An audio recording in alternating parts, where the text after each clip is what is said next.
पैगाम बड़ा वाज़ेह है तहरीक इंसाफ के लिए। लेकिन बात यह है कि बहुत सारे सहाफ़ी भी ये कहते हैं, जो नज़र भी आता है कि तमाम फ़रीक़ैन इसमें पॉइंट ऑफ नो रिटर्न पर भी हैं, एक डेड एंड में भी हैं, बंद गली में हैं।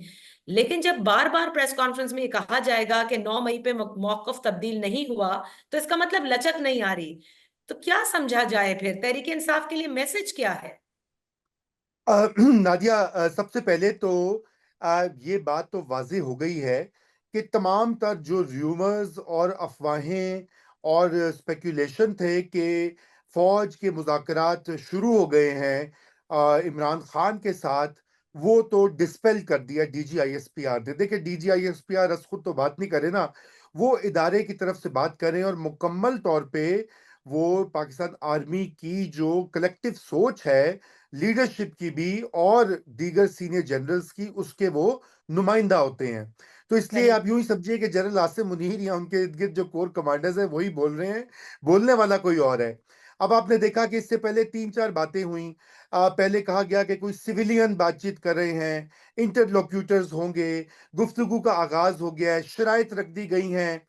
अच्छा, अब बात ये है कि ये बातें, कुछ राब्ते तो हुए हैं ज़रूर, और हुँ, उनके जहाँ तक मेरी मालूमात है नादिया, तकरीबन 15-20 शराइत रखी गई हैं, जिनमें से अच्छा। अक्सर काबिल अमल हैं। वो इतनी मुश्किल नहीं है रिलीज़ करना लोगों को, लेकिन जो 2-3 शराइत है ना टॉप की, पहली हुँ, शर्त ये है कि जी नए इलेक्शन कराए जाएँ, ये इलेक्शन कैंसल कराएँ।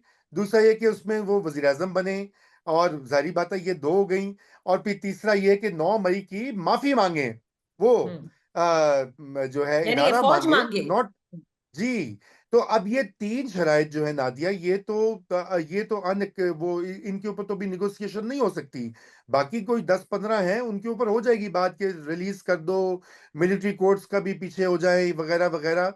ये इन 3 के ऊपर मसला है, और ये सिविलियन लेवल पे बात हुई है, ये कोई डायरेक्ट आर्मी इसमें नहीं आ रही।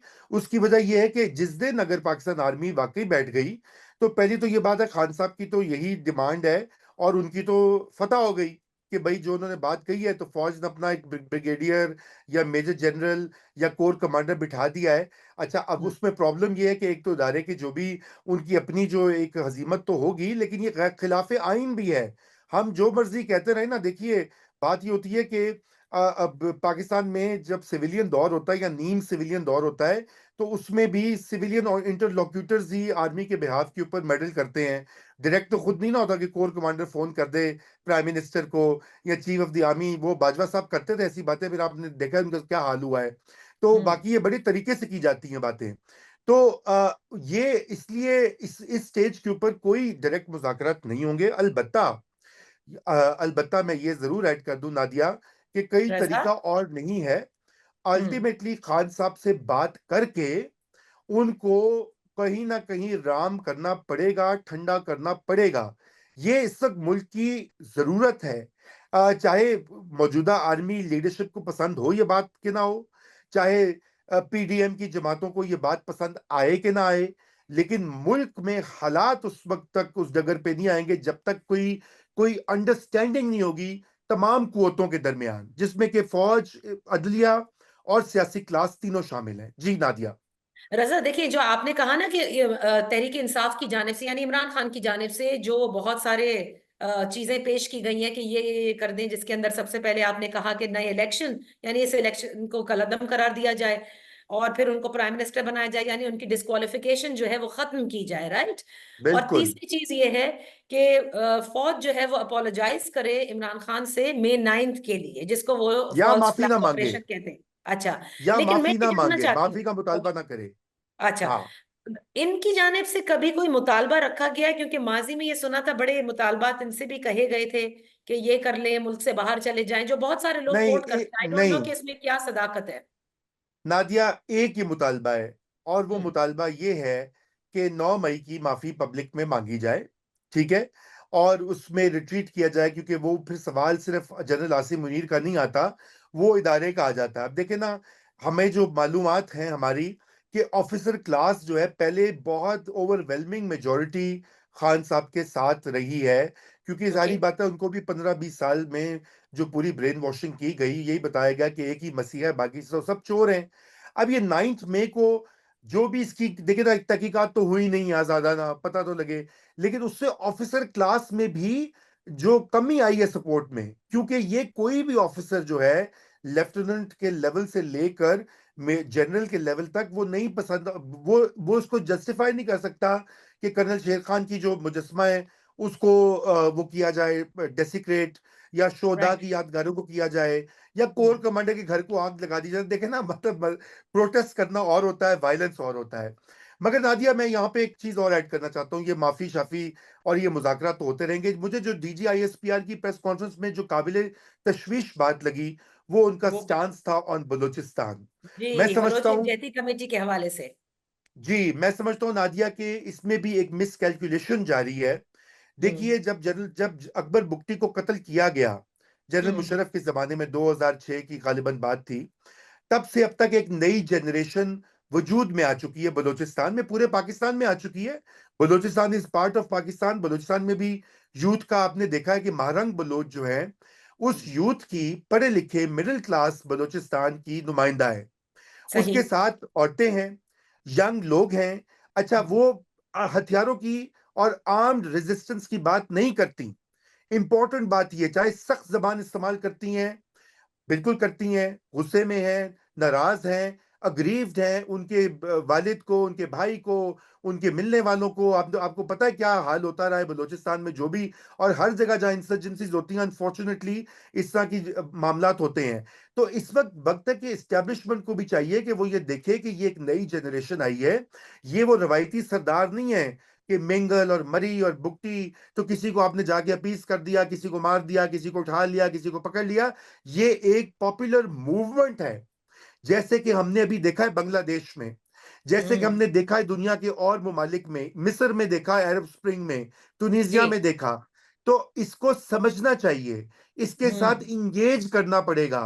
ये वो अच्छा। बात नहीं होगी। पीटीएम के साथ भी आपने देखा, पहले पीटीएम भी नौजवानों की मूवमेंट थी, अब उसके अंदर वो कुछ तो मोहसिन दावड़ वगैरह तो आगे मेन स्ट्रीम में आ गए ना।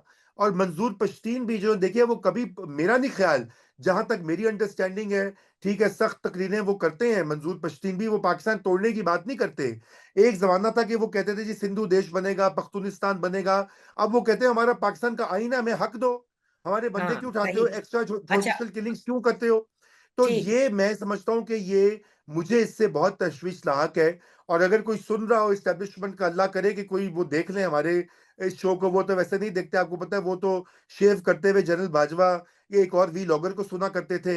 आजकल आई एम श्योर वो दूसरी साइड के वी लॉगर्स को सुन रहे होंगे, आर्मी चीफ या उनके जो रफकाए कार हैं। आजकल हमारी भी तो उसी को कहाँ सुनते हैं। नकार खाने में तूती चू चू करेगी, कौन सुनेगा। लेकिन मैं कहता हूं कि भाई सुनो इनकी बात। अच्छा, अब लेकिन जो बलूचिस्तान आपने में, कहा ना कि ये बड़ी तशवीशनाक बात है, जो बलोच यकजहती कमेटी को दहशतगर्द तंजीमों की प्रॉक्सी कहा गया है। एजाज साहब से पूछते हैं ना, एजाज साहब तो जाहिर है मिलते भी हैं, सारी चीजें बताते भी हैं हमें। एजाज साहब, ये तो बड़ी खला मजीद जो है, जिसे कहते हैं ना, पुर करने के बजाय और खलीज बढ़ती चली जाएगी। पहले ही बलोचिस्तान हो, खैबर पख्तूनख्वा हो, ये नाराज हैं। और वाज़े अल्फाज में मैं कहूंगी कि आपके अफवाज पाकिस्तान से नाराज हैं।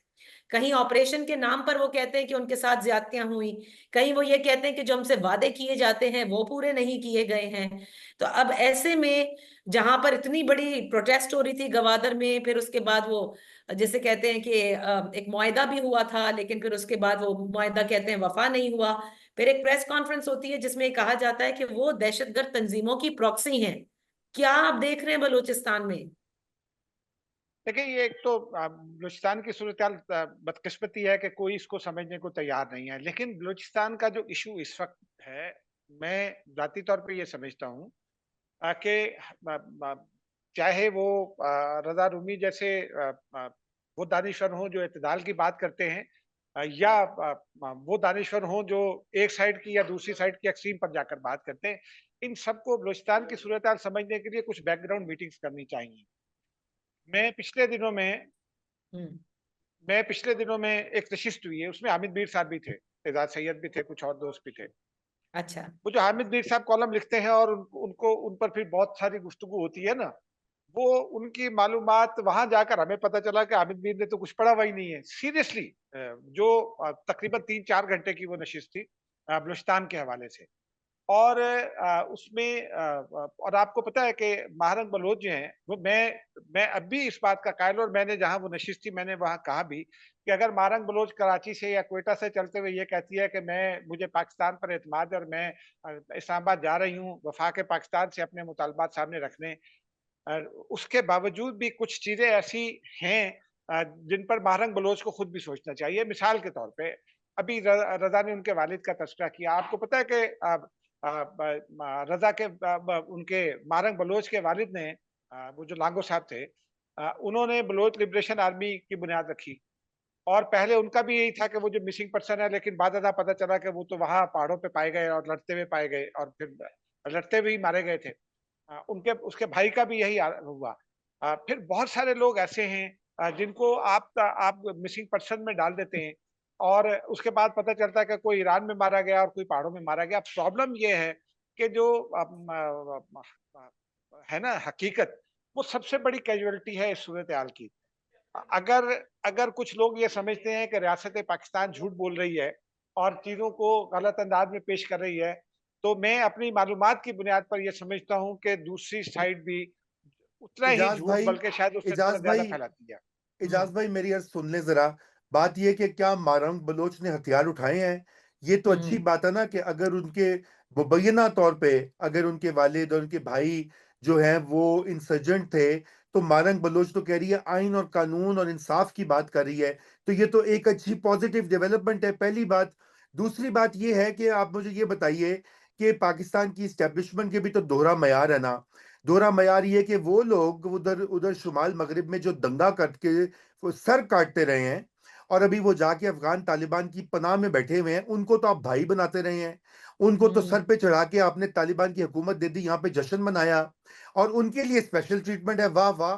और जो इधर दंगा करने वाली एक बड़ी इंतहा पसंद ग्रोह है जिनको के चेक बांट रहे थे ये, और फिर बाद में आए इन्होंने पुलिस वालों को मारा, कितने पुलिस वालों को शहीद कर दिया, कितने लोगों के डंडे मारे। फिर एक और जो प्रॉक्सी अपनी सियासी बनाई हुई थी जिन्होंने उन्होंने पेट्रोल बम मारे, उनके लिए आम माफी है, सात खून माफ है। लेकिन बलोच लड़की या लड़कियां मार्च करें तो वो प्रॉक्सी गद्दार, इनको अंदर कर दो। देखिए एजाज भाई, रवैया रियासत होती है माँ जैसी, उसका माँ माँ डिस्टिंक्शन नहीं करती कि मेरा ये बच्चा जो है ये अच्छा है या बुरा है, ये गोरा है या काला है। सब पाकिस्तानी, बलोच हो, सिंधी हो, पंजाबी हो, वो रियासत के लिए बराबर होने चाहिए, चाहे वो अदलिया हो, चाहे वो फौज हो, चाहे वो कोई और हो। यही अदलिया है ना कि हर केस में बेल देती है पंजाब के पॉलिटिशियंस को, सब केस माफ हो जाते हैं, उनके करप्शन के केस फारिग हो जाते हैं, 20-20 जमानतें एक दिन में होती हैं। और यही यही अदलिया के बलोच मिसिंग पर्सन को एक को नहीं वापस ला सकी, या बुलाए ना इनको भी, फिर वही मयार अपनाए ना। देखें वो ये कहते हैं, मैं आपकी बात for the sake of argument मान भी लूं कि वो फॉरेन प्रॉक्सी हैं, फर्ज कीजिए, हकीकत भी है, तो फिर बात यह है कि वो जो तालिबान जो ऑफशूट है, क्या वो प्रॉक्सी नहीं है? क्या उनके डांडे यही एस्टेब्लिशमेंट कहती रही है कि टीटीपी को इंडिया सपोर्ट करती रही है? यही एस्टेब्लिशमेंट ने कहा कि टीटीपी को सीआईए सपोर्ट करती रही है? हमसे बहस होती एनडीएस रही है, सपोर्ट आपके करती बयान। रही है, रॉ सपोर्ट जी करते रहे हैं, मुस्तकिल हाँ, यही कहा गया है तो ना। वाह। देखिए ना, तो मैं ये तो कमाल की बात हुई।